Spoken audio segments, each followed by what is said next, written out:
Godaften og velkommen til 21 nyheder. Torsdag den 29. januar. Vi vil i dag sætte fokus på ETA efter deres pressemøde angående permanent våbenhvile. Vi har i dag her i studiet besøg af Martin Jakobsen, som er ekspert inden for ETA.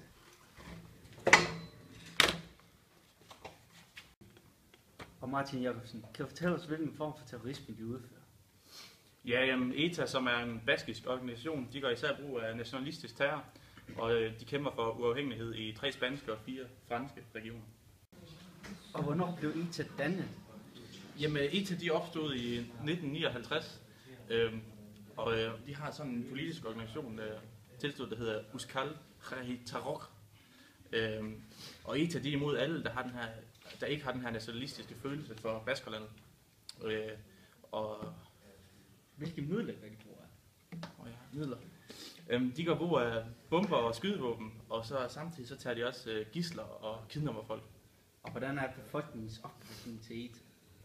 Jamen altså opbakningen fra befolkningen, den har været faldende de seneste år, eftersom ETA de også har ramt civile baskere med nogle af deres angreb. Tak for det. Og nu stiller vi om til pressemøde med ETA.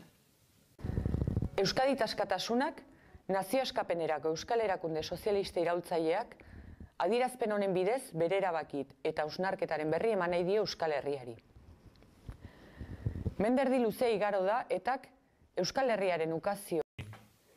Og nu stiller vi om til vores udlandskorrespondent, der befinder sig i Madrid. God aften. Du er netop nu nede i Madrid. Kan du give os et indblik i, hvad der præcis er sket i dag? Ja, ETA har i dag underskrevet en presseaftale, der altså betyder, at de vil foretage væbnede aktionshandlinger. Hvilken betydning vil det få? Jamen, alt andet lige, så vil det betyde, at i den nærmeste fremtid vi ikke vil se færre forventede væbnede angreb fra ETA. Hvad med fremadrettet? ETA har flere gange indgået en våbenhvile uden at overholde den. Man er derfor meget eftertænksom her i Madrid. Hvad er så grunden til, at ETA har foretaget den der våbenhvile? Og hvorfor er det nu? Ja, ETA de var meget presset gennem den seneste tid på grund af effektivt politiarbejde. Derudover så er ETA også blevet opfordret af deres forbund for Baskisk Parti, Batasuna. Hvad er baggrunden for den opfordring? Inden for det næste år skal der være nyt regeringsvalg i Spanien. Batasuna håber derfor at opnå legalisering af politiet. Er det realistisk? Umiddelbart er det ikke, men det er svært at sige på nuværende tidspunkt. Tak. Det var vist alt for nu. Så let. Mathias Olesen, direkte fra Madrid.